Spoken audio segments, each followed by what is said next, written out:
Do you ever see an article where you're just like, ha, I'm not the only person who feels this way. I am not the only person who feels this way. Somebody else feels this way. It's somebody else who couldn't be published in the United States. The Guardian had to publish this article, but check it out. Check this out. Andrew Cuomo's no hero. He's to blame for New York's coronavirus catastrophe. Man, right away, I am in. I am so in. This was written by Lada Gold and Nathan Robinson. Which shout out to, but I'm not familiar with either one of them. I'm not familiar with any other articles they wrote. I don't know anything about them. But this article, thank you both for writing it. His record was terrible before coronavirus, but his abysmal handling of the crisis should get him thrown out of office. Amidst all the Cuomo worship, and what did he do? He spoke competently in front of a camera. He's a governor. He's an elected official. You would think speaking competently in front of a camera is kind of like a basic prereq. That's sort of like if you were applying for a job, there'd be like basic job requirements. You know how there's like basic requirements and then preferred requirements? Like basic requirements. You can talk in front of a camera and appear competent. You have a basic understanding of policies in the world around you. You have a basic understanding of science or whatever. Preferred qualifications. You're not a complete bot and paid for shill. I don't know. That should be under basic qualifications as far as I'm concerned. But here in the United States, that's asking a lot. But Andrew, so here's the article. Andrew Cuomo may be the most popular politician in the country, which baffles some people. Me, the people who wrote this article, probably you, because you're watching this show. And hey, guess what? We're not completely alone. There's two people at The Guardian who feel the same way. His approval ratings have hit all-time high, blah, blah, blah, blah, blah. And some Democrats have discussed him as a possible replacement for Joe Biden. Because why even entertain the fantasy that we have a democracy anymore? We can just anoint somebody as the candidate. We might just anoint Andrew Cuomo. Chances are the convention, which is now slated for August in Milwaukee, it's not going to be some full convention. It's going to be an abbreviated thing. What exactly it's going to be, I don't know yet. No one knows yet. But it's going to be something very abbreviated. And so they're just saying, well, maybe we'll just anoint somebody. I mean, it's not like there were other candidates in the race. It's not like there was an actual primary where there were other candidates who got votes. So maybe if Biden is unfit to run, which he is unfit to run, by the way, he's totally unfit to run.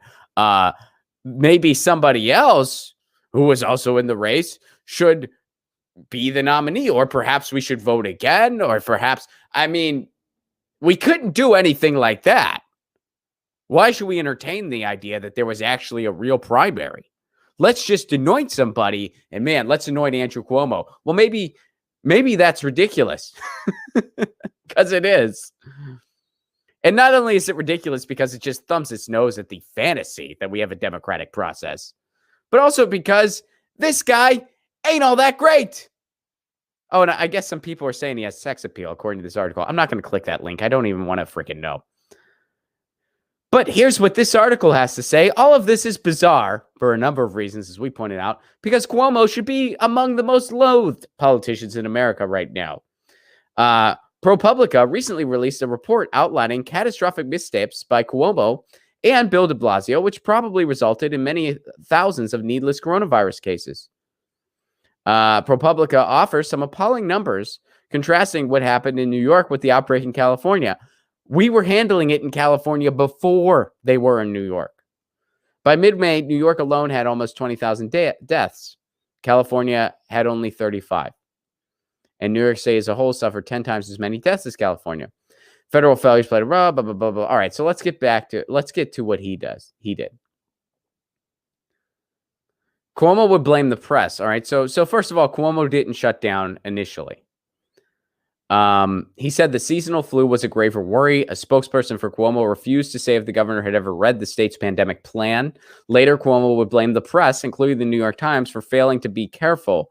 There's a virus in China that may be in the United States. So he basically wasn't preparing for this, saying the flu was a bigger threat. And he blamed the press for this. Even though the Times had written, according to this article, the Times had wrote nearly 500 stories on the virus before the state acted. So the New York Times, 500 stories about the coronavirus before New York did anything. California, by the way, already acting. So let's see. Experts told ProPublica that New York imposed extreme social, blah, blah, blah, blah, blah. But the delay was not the only screw up. Elderly prisoners have died of coronavirus because New York had failed to act on medical parole requests. Testing was slow. The governor had failed to take responsibility for the obvious failures, constantly blaming others. And even at one point saying governors don't do pandemics. I know this is my job. I don't want to do it, though. And the article says, actually, some governors just don't read their state's pandemics plans. Let's see. So instead, he's doing all these stunts. Oh, by the way, here they get to his Medicaid cuts.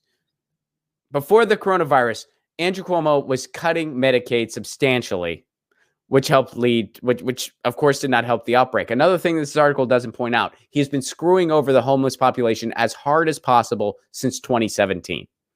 This is all stuff Andrew Cuomo's been doing that has aided in making New York a hotbed, and that's putting it gently, for coronavirus. Now, look, I know that New York is also the most densely populated place in the country.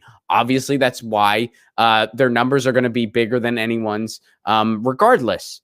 But all of these basic measures and proper precautions that should and could have been taken were not taken by Andrew Cuomo. So it is so much worse than it could have been had he done anything. And had he not done all these horrible things over the years. And as the article pointed out, it's because of, here, let me find this.